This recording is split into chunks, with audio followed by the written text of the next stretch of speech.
Welcome to our study in the book of Romans. This is the Romans Education Part 2, and this is Session 23 Addendum. In other words, we added this. This is not in your book, and so when you get those notes, what I'd like for you to do, just so you can know where it goes, is just slip those in the back of the book that we just finished up last Sunday. This is actually going to wind up. It's not a review at all, but it certainly has application to things in that book, and you'll see as we go through today. And so let me just show you a couple of things right off the bat. First of all, I don't know if you can see that, but do you know what that is? That is a rock that a farmer here in this country was actually using to prop a barn door open for about 30 years. And you say, why in the world are you showing us that? Because one day somebody looked at that and thought that looked a little bit odd. That actually wound up at one of the universities. I can't remember, I don't know what I want to say it's Nebraska or someplace out there, but that may not be right. But that's not important.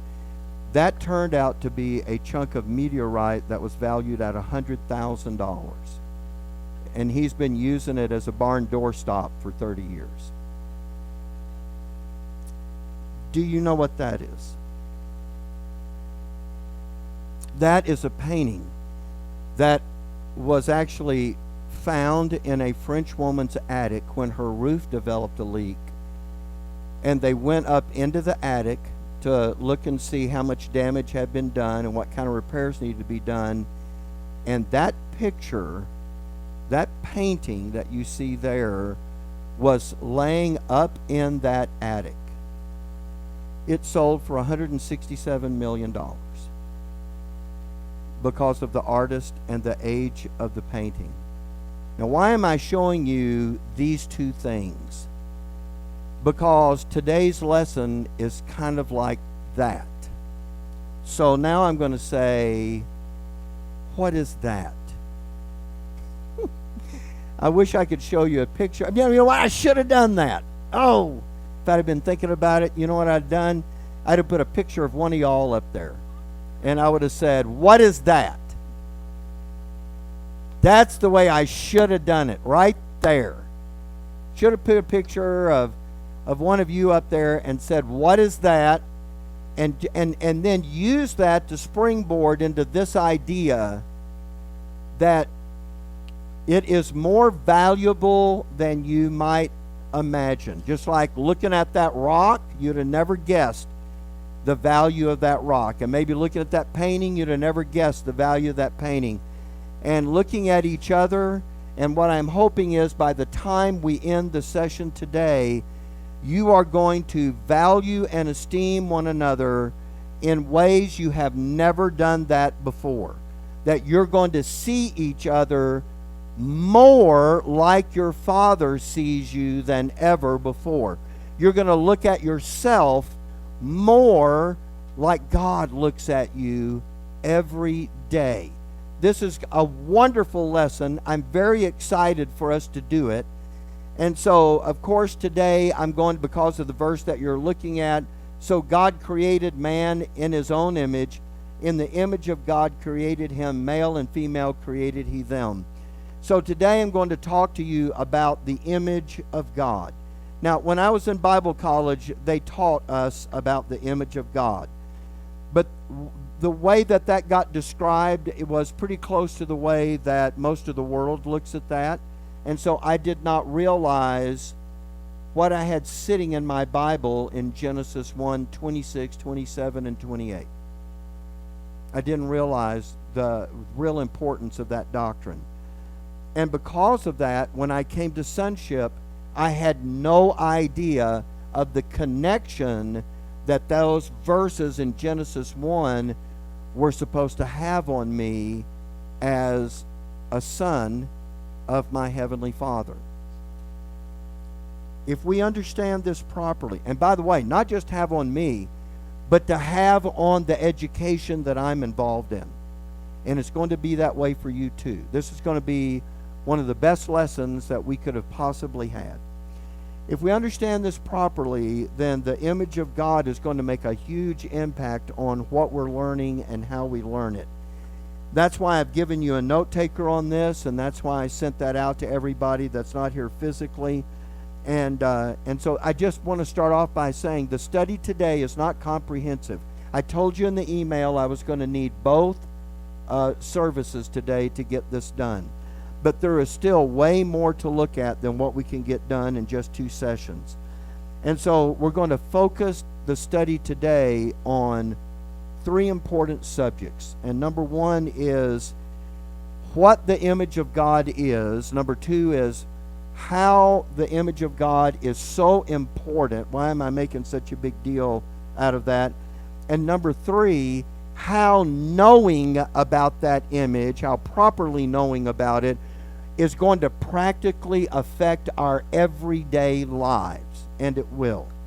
And so where do we start? Well, the best place to always start is in the beginning. Exactly right. And so if I could quote that from Genesis 1, in the beginning, God, we know what follows with that, but you know what's interesting about that is when the Bible starts off, it doesn't defend God's existence, it just states it. In the beginning, God. So I'm going to take you to your note taker right off the bat and have you fill in number 1 on your note taker. And point 1 is God is eternally existent. When Tracy was dating my son-in-law, Jeff Lawler, the first time she brought him to the house and he knew I was a preacher, he asked me a question. He said, "You're a preacher, so let me ask you, where did God come from?" Well, of course, God existed before the beginning. But because he is eternally existent, folks, that's what makes him God. And so God had no beginning. He has always been. And that's what makes him so different from all of the rest of creation, because everything else has a beginning. And that way, and because of that, it's really hard for us to think about, well, how can something have no beginning? But that's what makes God God. So the Bible uses terms like he is from everlasting to everlasting. And if he had had a beginning, then he wouldn't be God. Second point on your note taker. God is complete and sufficient in and of himself. And what I'm talking about here is that God doesn't need anything. He didn't create because he was lonely. He didn't put it all together because he needed fellowship. And there was nothing about God that necessitated a creation or creatures of any kind. I'm talking about in the angelic realm, I'm talking about in the animal kingdom here, or talking about humankind. There was nothing about him that demanded that God make this kind of creation. He is sufficient in himself. So why did God create all the things that he created? Well, ultimately, just to put it in a nutshell, it was for his glory. But actually, there's a lot more to it than that. That's just a way to sum it up. But there's some other things that we could add to that mix. And I just want you to kind of have these in your mind. First of all, God created because he wanted to. Now, I say it that way on the heels of what I just said to you. He didn't have to, but he actually wanted to. In other words, it pleased God in everything that he created. And you might say, except for Lucifer. No, when he created Lucifer, that pleased him too. But I'm not charging God with evil when I say that. Now, we're going to clear that up before we're done today. But the thing I want to emphasize before we move to the next point on your note taker is everything that was done was in perfect accordance with God's will and his good pleasure. There was nothing that was contrary to that. Number 3 on your note taker, everything God created has a function or purpose. And that is absolutely true. In fact, your function kind of informs your purpose. It tells you why God made you. Everyone's purpose in this world is directly tied to the image of God. And it answers those great existential questions. You know, you hear this, the philosophers, someone's trying to repeat that stuff and they go, who am I? And why am I here? You know what that really is? I mean, really, I've made fun of that in the past, but, just to be serious about it for a moment, men have always kind of wondered, is there some purpose behind me being here? Or is this just a random thing that has no meaning whatsoever? And so when you ask those questions about who am I, we're going to answer that question today. And why are we here? We're going to answer that question today. Those really are good questions. But let me tell you that if evolution is true, if special creation did not happen and evolution is true, then there is no reason that we are here. We're just a happy accident. And that means that and that science, and by the way, when a society turns secular, when it turns away from God and it begins to say, we just want to see the science. That's a mantra we've heard over the last couple of years. We just want to see the science. Well, you know what most of those guys are doing? They're saying the science is we're nothing more than the result of evolution, time and chance. There is no design here. There is no overarching purpose. There is nothing here except it just happened to line up that way. Well, you know what? If that's true, then here's the answer to those two questions. Who are you? Nobody.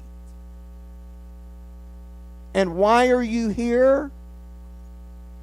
Doesn't matter. There is no reason for you to be here.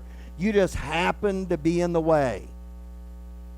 So if that's the way you live life, good luck with that. Because that's a terrible way to live. Let me show you a quote from Bertrand Russell. Those of you that understand about those philosophies of life that come from that.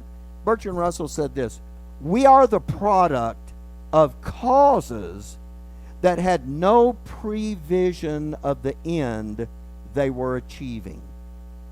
The hopes, fears, loves, and beliefs of our minds are just the outcome of the accidental collocation, which is or connection of atoms. You understand what he was saying there? There's no purpose for you being here. I'm going to tell you today there is an absolute purpose, and it is the purpose of purposes. Now, I've never heard anybody call the image of God that before, but to me, we always talk about King of Kings and Lord of Lords. Well, this is the purpose of purposes. But this is what happens when you push God out and you just turn to your science. And so that kind of sums up secular humanism. So in a secular society, here's what all the therapists do. The therapists tell you how wonderful you are and how important you are and how much your life has meaning and what a valuable human being you are. And then they go from the therapy session to the science class and prove that you are nothing more than an animal that just happened to show up by accident. And so what's really funny to me, and I think this is kind of the joke of it, is that in a secular society, like what is happening in this country right now, you have a bunch of people screaming for rights. We want our rights, and we demand our rights. And that, and so so when someone says that, you know what? Here's the question to ask. When someone says, we demand our rights, and by the way, with those rights I'm talking about, included with that and certain protections, so rights and protections. Okay, So let me ask you a question. On what basis do you deserve those rights? This is an important question. On what basis do you deserve that? Because if you're just a happy accident and you're nothing more than that, and I didn't give you all these quotes, I could have given you a ton of them, but you're really, really intrinsically not, you may be more complex scientifically, but you're not really anything substantially or inherently or intrinsically more than a chimpanzee or a grain of sand on the beach. You just happened to show up. So on what basis do you deserve these rights? Now, I don't want to get into this, but when I say I don't want to get into it, I mean I don't want to spend a long time on it. But there was a professor, and I believe that he was at Cornell University. It's not in these notes. Again, I'm trying to kind of narrow the focus of what we're trying to get done today. But he went back to say, where did this idea of human rights come from? Where did that originally come from? And you know what he discovered in his research? And you can actually purchase his paper. It's about 100 pages long, which you realize is not even as big as the books that you get, and it's $80. So if you want to go grab that, feel free. But let me just sum it up for you about what's in there. He said that what he found that in this culture, this Western culture, is that human rights came from biblical principles entering into the European justice system and all of its cultural forms, that all men were made in the image of God, and that is what made them worthy of those rights. That's a remarkable thing. And when you think about what was going on in the Roman Empire, and again, I don't want to get too far off base with this, but when you talk about infanticide, girl babies being left out just to die from the elements, the kinds of things that were going on in that society that would just shock us. We think it is beyond the pale here, but all you have to do is look back in history and realize it has been far worse. It's worse in other places in the world, but it has been far worse before. When I hear people say, surely the coming Lord must be near, look how bad it is, I know too much about history to think this is worse than it's ever been. It's not. And so, and by the way, so that's not a good basis for trying to determine that. But the point that I'm trying to make here is that in the midst of that, it was the Christians who came in who were against all of that and began to make that change because of what they understood from the Bible. And a big part of that was the issue that we were made in the image of God. And so when someone comes in and says, hey, you know what, our rights are being trampled on, I want to say, on what basis do you have those rights? Now, the world does have an answer for that. I am going to show you that answer today. This was difficult for me. I'm not saying that to make you feel sorry for me, because you don't. But I know that's an exercise in futility. But this is difficult for me because there were so many things that I wanted to talk about in a limited time to say them. And so I wrote this, and then I completely rewrote it, and then I threw half of that out and replaced that with something else. And so I hope I've got everything in here that we'll need today. But look, if we're nothing more, you just have to follow the logic here. This is what Solomon's wisdom enabled him to do when he wrote the book of Ecclesiastes, is to take this human worldly philosophy of life and then follow it to its conclusion. In other words, if this is the way you think, that is going to lead to this, which is going to lead to this, which is going to lead to this, when in the end is going to wind up here. And he takes every philosophy of life and lays it out for you and shows you that all of them are vanity.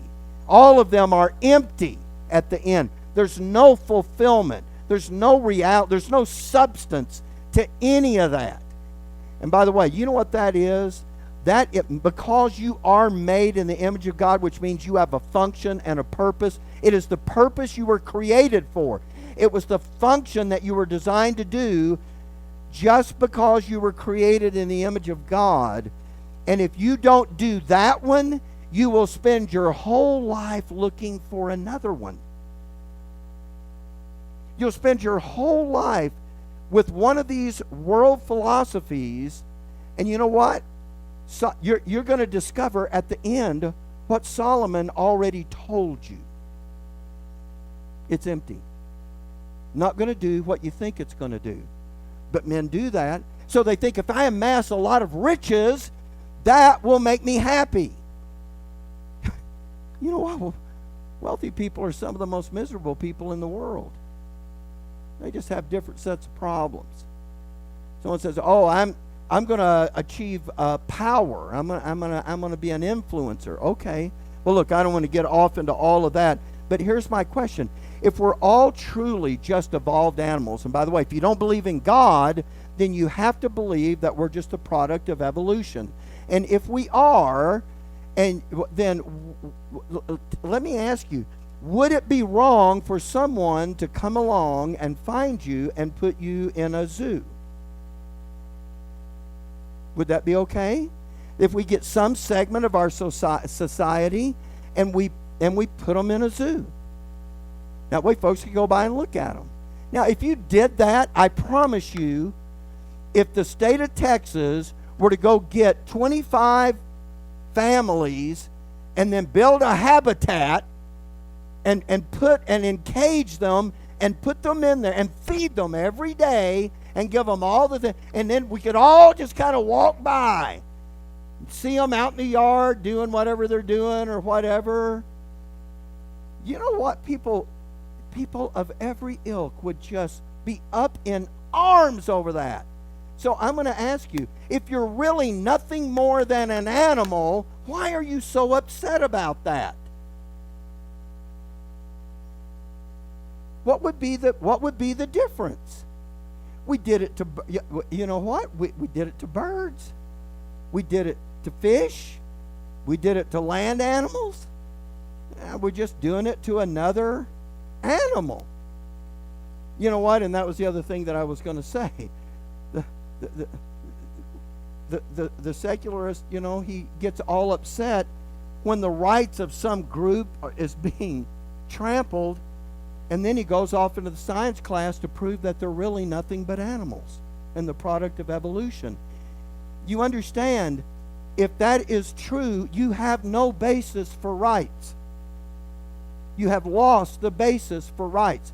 So secularists want it both ways. We don't want God, and we don't want anything to do with that, but we want the rights that come with being made in His image. Sorry, can't have it both ways. So there's an interesting thing about this. We're not here without a purpose. And I'm going to say it this way for now, and I'll explain it in a minute. Your purpose is in your DNA. Did you hear that? Your purpose is in your DNA. Now you say, but you're just, that, not really. Yeah, really. I'll explain that in just a minute. Because our purpose is exactly who we are. And you realize that a person without purpose, that's a terrible way to live. A person who has no purpose is someone that has no direction.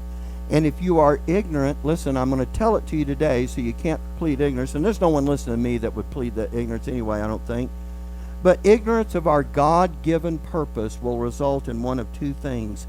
It will either send us looking for our purpose somewhere else, because it is in our DNA. It's so much a part of who we are. We are looking for something to invest ourselves in that gives us worth and dignity and purpose, that causes us to have some measure of respect. And we're naturally gravitating toward that. That's not an accident. It's because you were designed with purpose in your DNA. And so if you don't do the purpose that God created you for, you will naturally try to go find it somewhere else. You know what? You'll find it in your work. Do you ever look at someone that is neglecting everything else in their life but not their work? Because that's where they find their purpose. Or it's in their achievements, what I'm able to do. Philanthropists get buildings named after them because they donate huge sums of money, or they involve themselves in some kind of work. Or you know what? Let me accumulate wealth so I can have great comfort, and I'm going to provide comfort for everybody, and that's going to be my purpose. Or let me just gather riches so that we don't have to worry about some adversity coming along and putting us in a difficult. So ignorance. Look, I'm going to say it this way: if you are ignorant of what your purpose is, the purpose you were created for, then the first thing that's going to do is that is going to drive you to the counterfeit. And I'm calling it that because these are all empty sacks. You can invest your life in them and spend your whole life working toward them, but at the end, when it's over, you won't really have anything. You can accumulate billions, but at the end of your life, guess how much you're taking with you? None. So you can either, but you're going to find a purpose. So let me just say it that way. So it's the counterfeit purpose. Now, to men, those are noble. Some of these are well-intentioned and noble. I get that.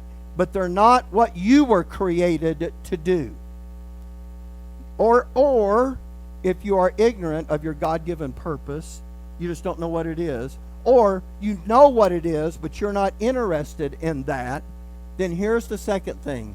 You will either go find a purpose. Follow me, this is really important. You will either go find a purpose, or you will determine life is not worth living.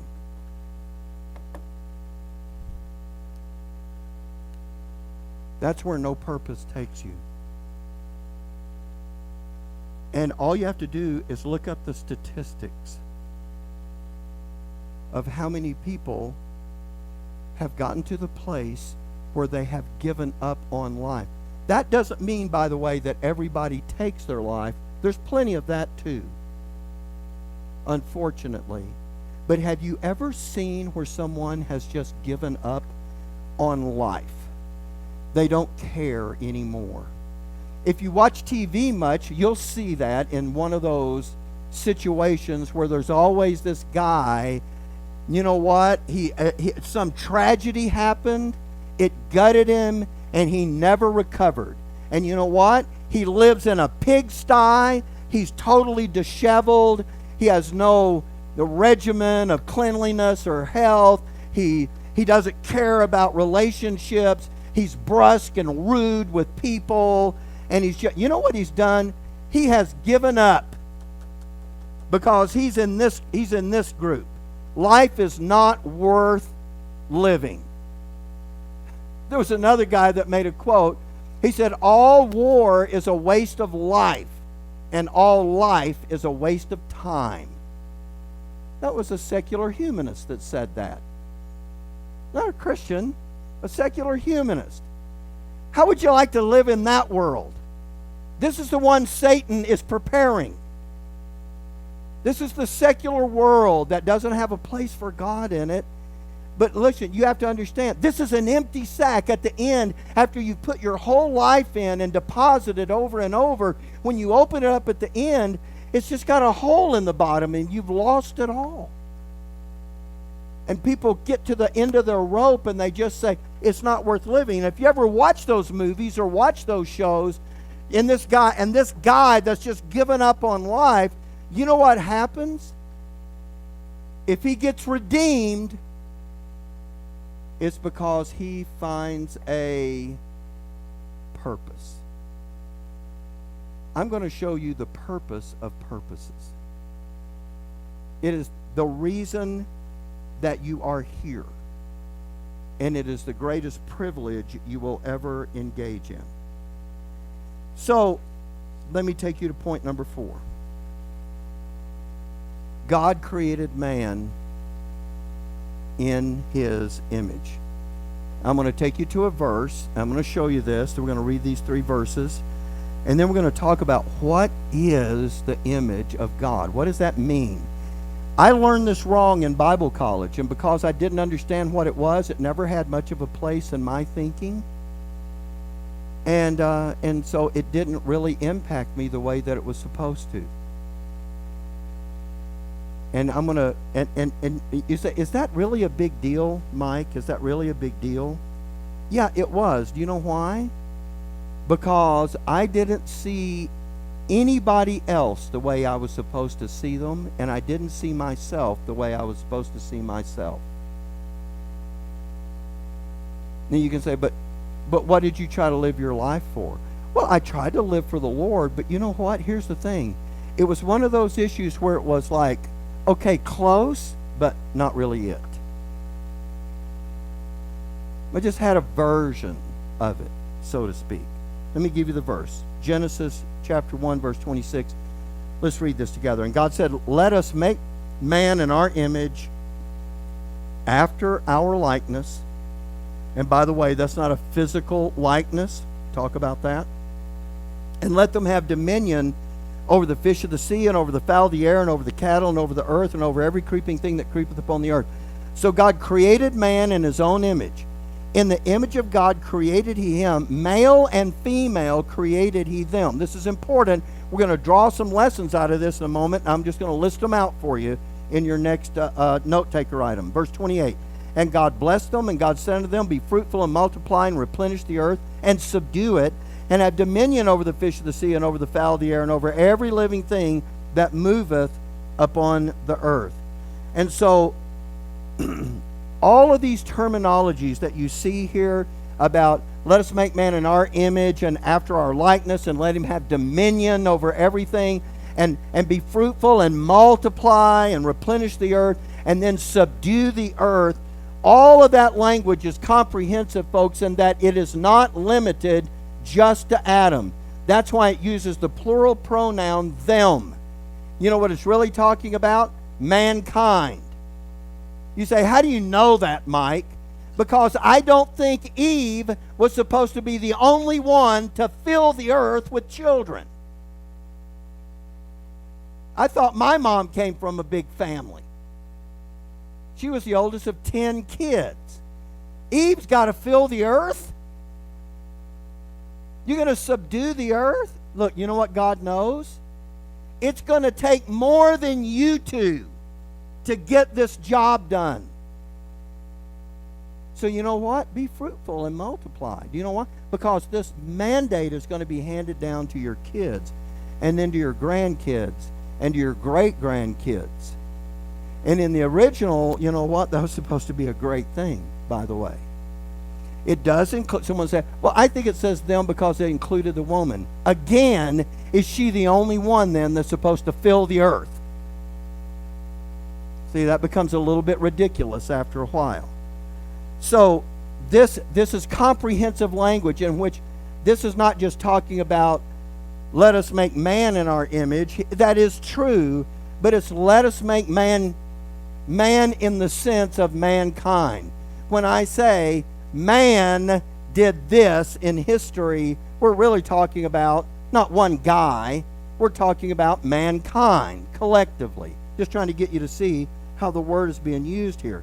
And so the image of God is not something that God has to install every time a new person shows up on the planet. Guess what? The image of God is naturally going to, I'm going to show you this, is going to be naturally handed down to the offspring. We're going to talk more about that in just a minute. Yes, sir. All right.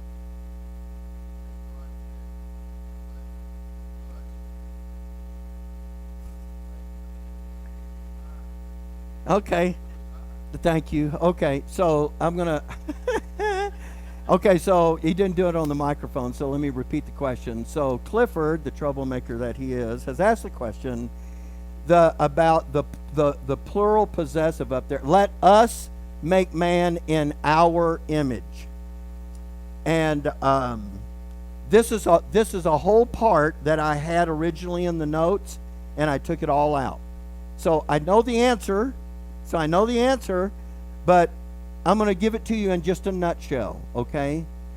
When I was in Bible college, I was taught that referred to the Trinity.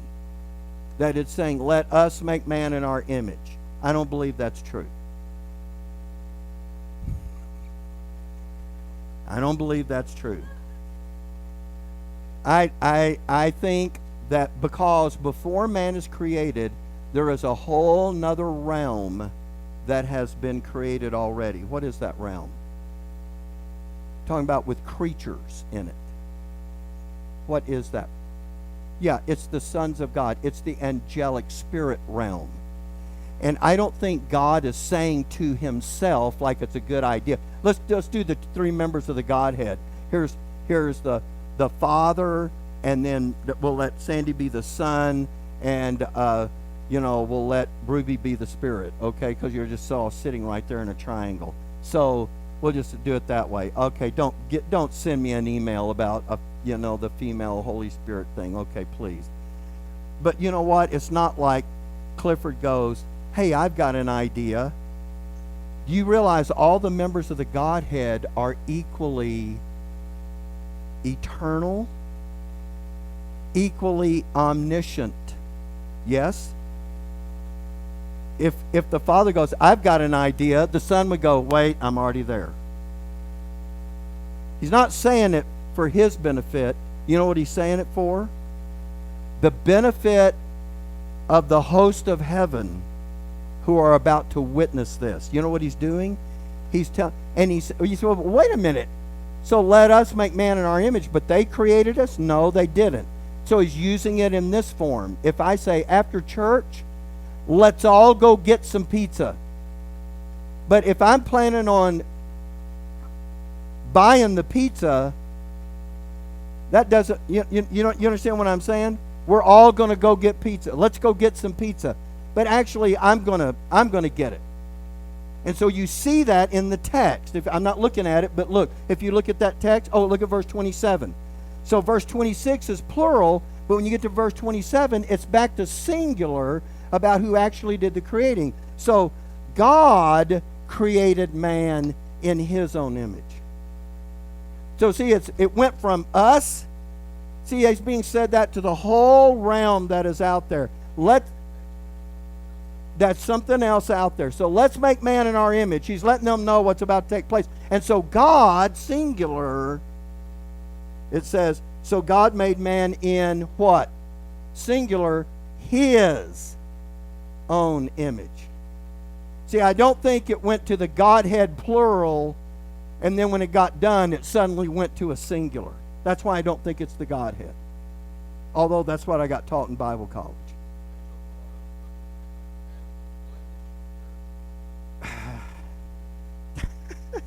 There is a sense in which that word replenish means to fill up. We look at the RE of that and we think to fill it up again, and that has given rise to that thought that there was a pre-Adamic race of humans, and actually what's going on in Genesis 1 is just God redoing that again the next time. But that is a subject for a different day, okay, because we'll really get off the trail. By the way,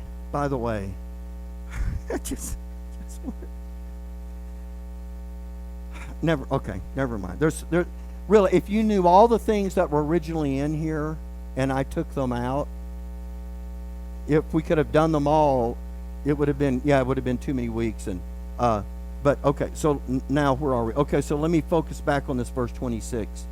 And God said, "Let us make man in our image, after our likeness." By the way, that's pretty good insight, Clifford, for you to have noticed the plural and then the change. I don't know if you saw the change, but who's the plural? That was really pretty good insight. I took it out because I thought nobody's going to see that anyway, and so I'm just wasting time talking about it. But lo and behold, here we are. All right, so Genesis 1:26, and God said, "Let us make man in our image and after our likeness." So let's talk about the image. What does it mean to be made in the image of God? Back to your note taker. Point number 5, to be human is to be the image of God. The key is found in the use of the preposition in. To be in the image of God. Now, there's different ways that you can use the word in. If I say, I have a splinter in my finger, what is the in doing? What's it telling you about the splinter?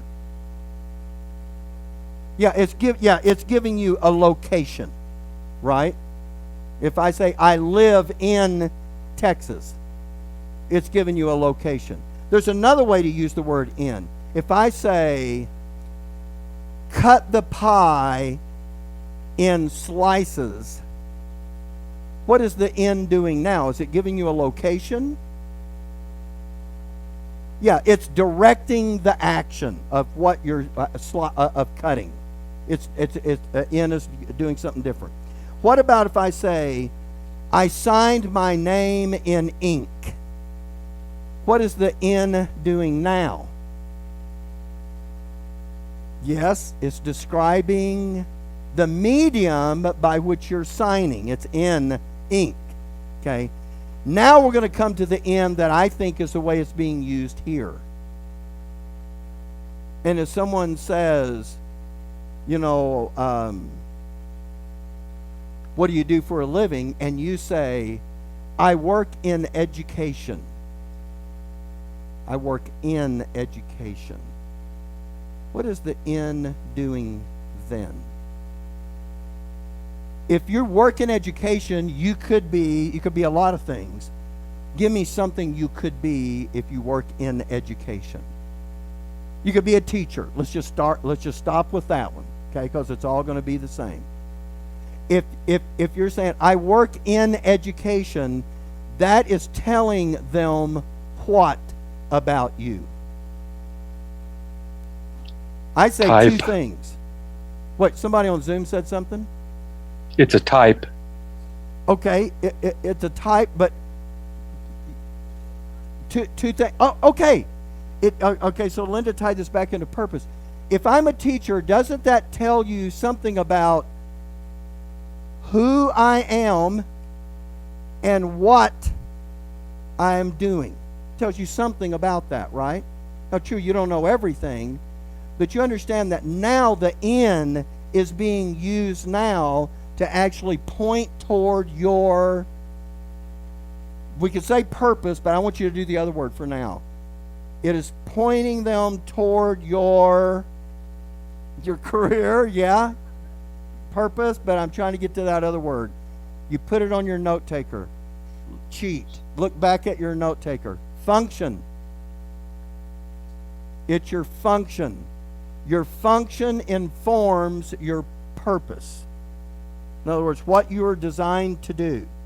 So that's the sense that in is being used here. Now I'm going to enlarge on that so that you understand this by the time we're done. I just want to make the point. Rachel?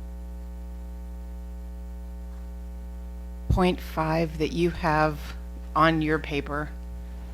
To be human is to be the image of God. Okay. You're wondering about why not in? Yes. Okay. Okay. I did say it that way. It wouldn't be wrong for me to say to be human is to be in the image of God. But what I'm doing now is I'm telling you what the in is doing. It's telling you what you are. What are you? You are, if when God made man in the image of God, He made man to be His image. Okay? So, now back to your note taker, point 6. Oh, you got to be kidding, huh?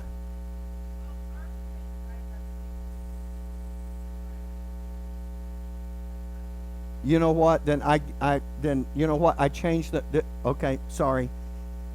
We'll have to do this after the break because this is running out.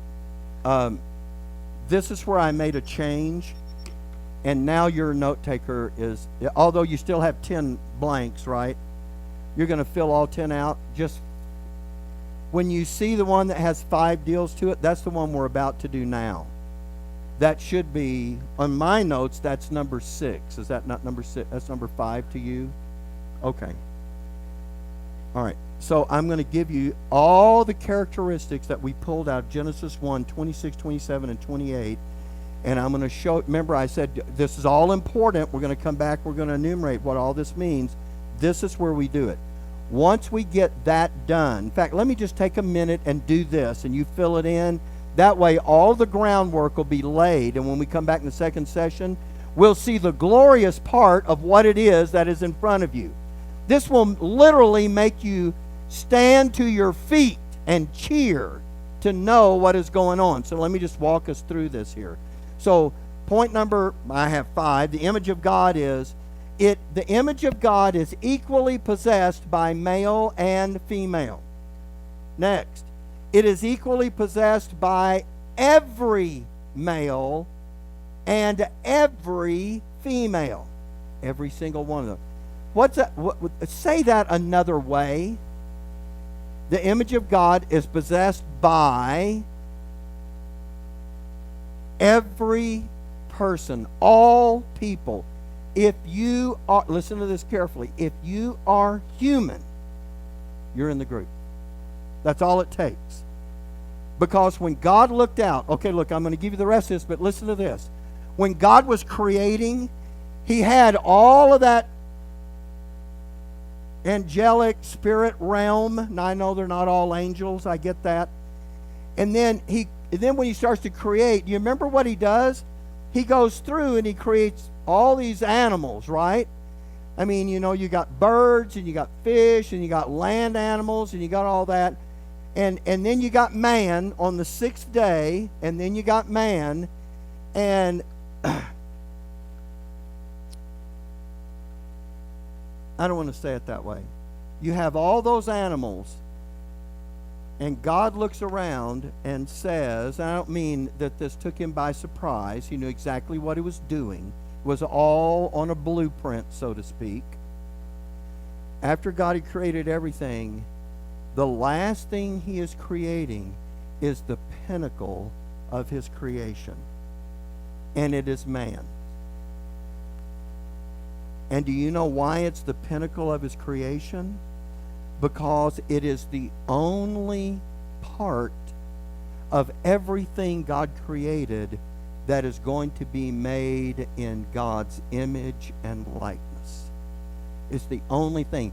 And when you discover what that is, there is real dignity and honor and glory affiliated with that. Let me ask you a question.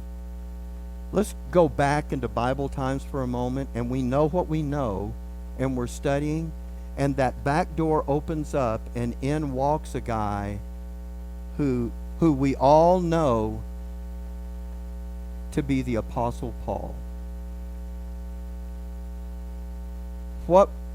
How would you treat him?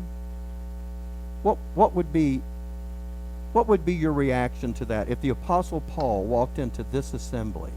I mean, we're back there in his day, and he walks in, and we're thinking about all this doctrine the way we think about it. What would you be thinking about that? Okay, Rachel. What part of Acts are we in? Oh no, okay, no. Paul's saved. Okay, yeah, this is not pre. No, yeah.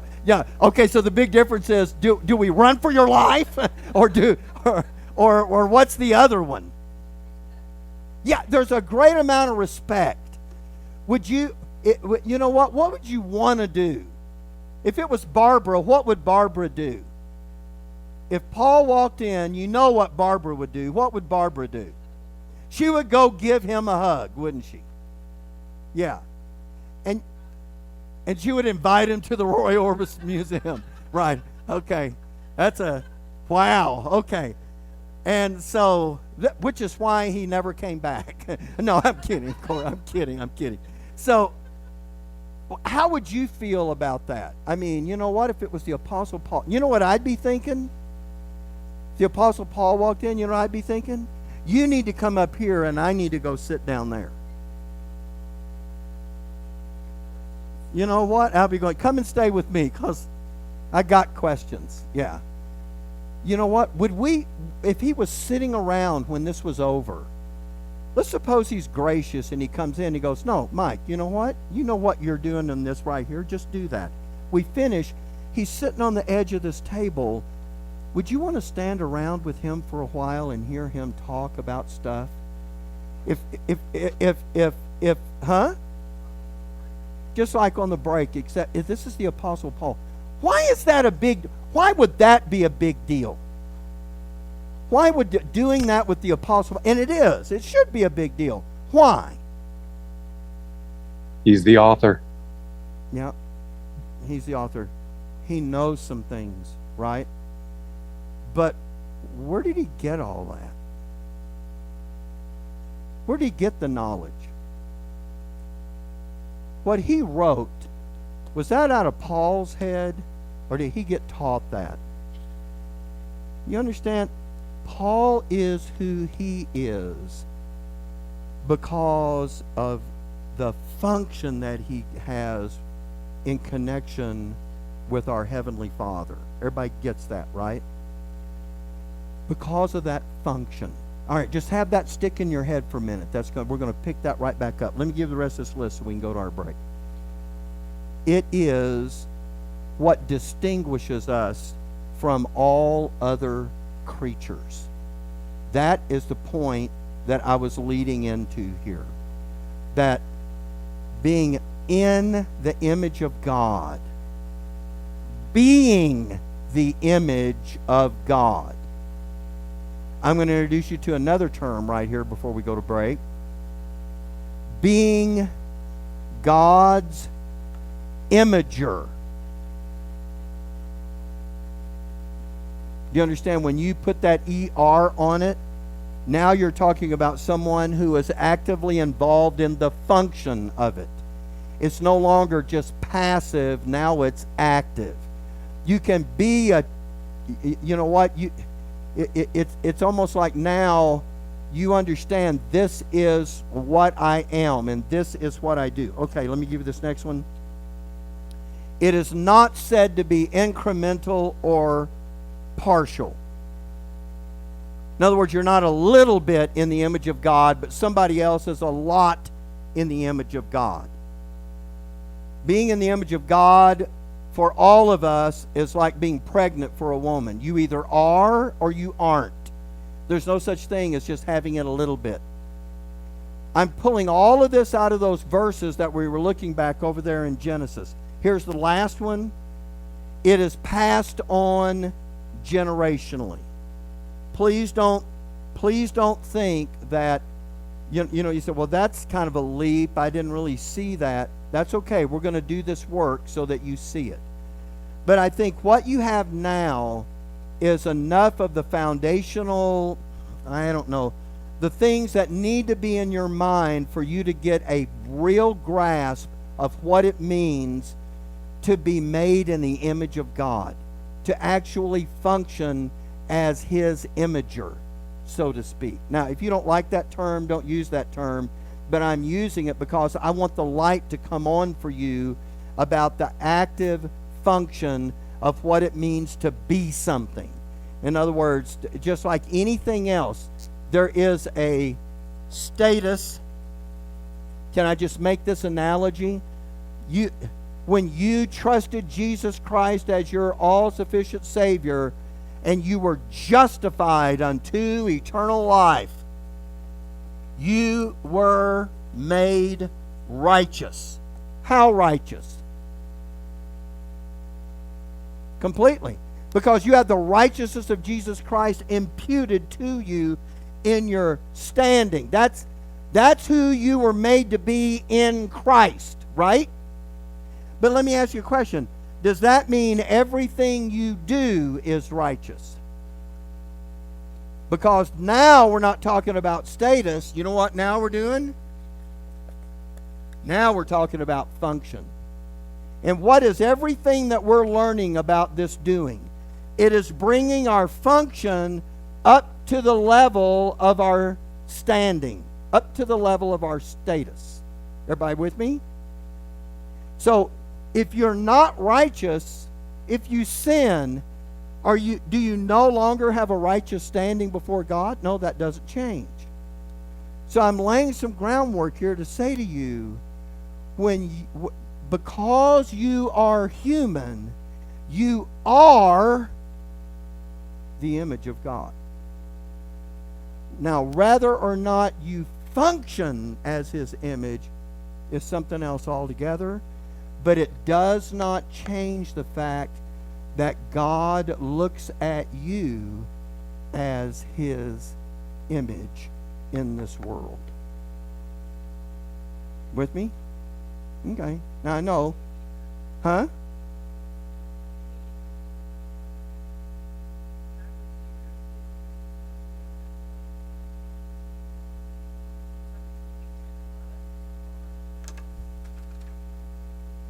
Let me illustrate it this way. That's a good question. They didn't hear you, so what you're saying is, in what way am I saying that? Okay, so what is that? Was that made to be a tape measure?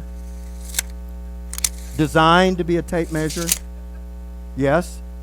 But what about if I go, hey, this nail is a little loose? Is it functioning now as a tape measure? No. What if the tape measure says, I don't ever want to measure another thing ever. I don't like why I was made. I don't want to fulfill the purpose for which I was made. I don't care how accurate the blade is. I don't like that. I want to hammer stuff.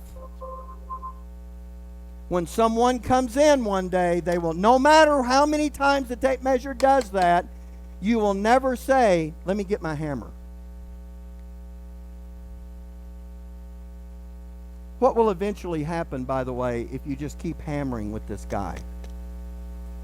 You know what? Because it wasn't designed for that. And that's what happens when you try to find another purpose than the one that you were specifically created and designed for. The one that was made to bring you a peace in your heart and a fulfillment in your life like nothing else. If you want to go do that, because you know what? Because after a while, you know what will happen? Nobody. Sorry. All right, I'm getting instructions. Sorry, my bad. So you know what you're getting? If you keep hammering with this, you'll eventually destroy it because it wasn't designed for that. But here's the other thing. You know what? Before you actually destroy it, you know what will happen? The guy won't. He may have used it one time. The tape measure's going to decide, I don't want to do that anymore. But when the guy has a nail that needs driving into a board, what will he go get? He'll go get a hammer. And now you know what? Now the tape measure has no purpose. And when he has no purpose, he'll look for another way to find it. But when there is no other way, guess what? Why am I even here? No one even uses me. I mean, that ought to just strike a familiar chord. How many times have we heard those things and the things that we've observed about life? So what I'm saying is you are the image of God whether you function that way or not. Just like you are righteous in your justification, no matter if you function that way or not. But what is the real goal? To bring the function up to the status. Now, there are those that they want to argue theologically about this, and they want to say, we lost the image. I do not believe that. I'm going to show you why. In fact, I'm going to show you the Bible doesn't believe that. no matter who you are, no matter what you do, and it has nothing to do with whether or not you are saved. If you are a human, you are in the image of God. I'm going to show you that beyond the shadow of a doubt. You can't lose that image, just like you can't lose your justification. Now, that doesn't mean, being in the image doesn't mean that you didn't have a condemnation status in Adam where you were under sin, unrighteous, and an enemy of God, and on your way to hell. Of course, all of that was true. But that didn't change the fact of what you were created to be. And you will always, that design and purpose will never change. But I want you to see that it's more than just a job. That's why I'm using this word imager. It is more than just a job. It is in your DNA. Again, we'll come back to that. All right, so we'll stop here.